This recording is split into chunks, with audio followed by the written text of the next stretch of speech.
Le désir est-il seulement créateur d'illusions?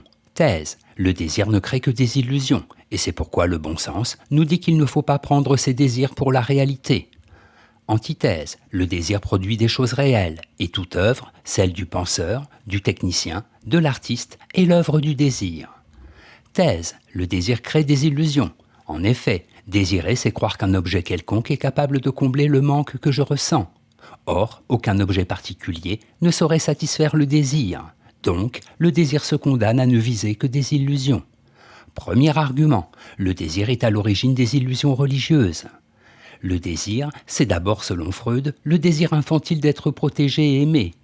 Ainsi crée-t-il l'illusion religieuse, d'un père aimant et protecteur. Pour Épicure, c'est la peur de la mort et le désir d'immortalité, désir vain par excellence, qui précipite l'homme dans la quête insensée de biens illusoires. Deuxième argument, le désir est producteur de fantasmes. Ce qui caractérise l'illusion, c'est d'être dérivé des désirs humains, dit Freud, dans L'avenir d'une illusion. La psychanalyse ne voit dans le désir qu'une simple machine à produire des fantasmes. Pour Freud, le désir recherche moins l'objet, qu'il croit désirer, que le fantasme inconscient dont celui-ci est le support. Il traduit un combat inconscient entre le principe de plaisir et le principe de réalité. Troisième argument, le désir est croyance. Qui ne croit pas manquer d'un bien ne le désire pas, nous fait remarquer Platon dans le Banquet. Le désir est la recherche d'un objet que l'on imagine être source de satisfaction. Mais à peine assouvi, il s'empresse de renaître. Le désir n'est jamais repu, parce qu'il n'a pas d'objet qui lui soit par avance assigné. En bref, une illusion est une idée que l'on tient pour vraie parce que l'on désire qu'elle soit vraie. Tel est le cas de l'objet du désir. Antithèse, le désir n'est pas créateur d'illusions. En effet, chaque désir obéit à une aspiration fondamentale des hommes, le désir d'être heureux. C'est pourquoi le désir est toujours le principe moteur de toute existence humaine. Premier argument, le désir est producteur de valeur.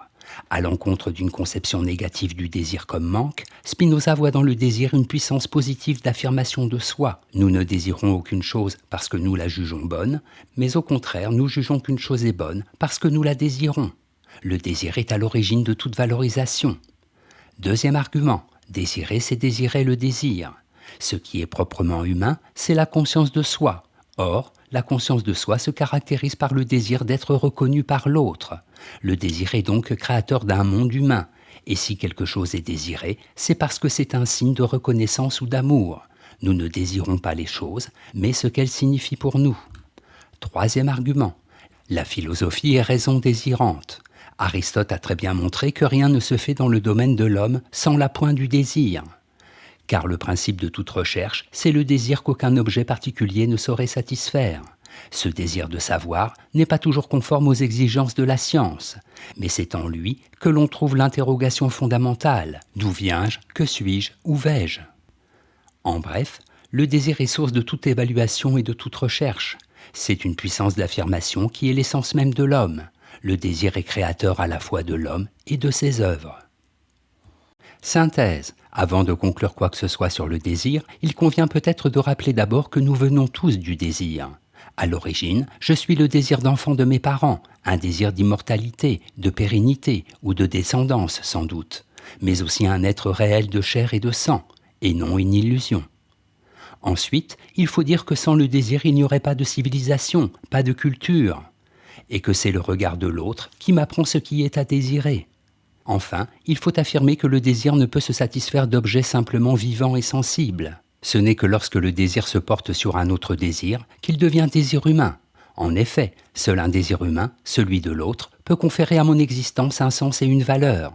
Ainsi, désirer le désir de l'autre, c'est d'un même mouvement affirmer que je suis ce qui manque à l'autre et que l'autre est pour moi ce qui me manque. Le désir n'est donc pas seulement créateur d'illusions, il est aussi source de toute réalité. Note et commentaires.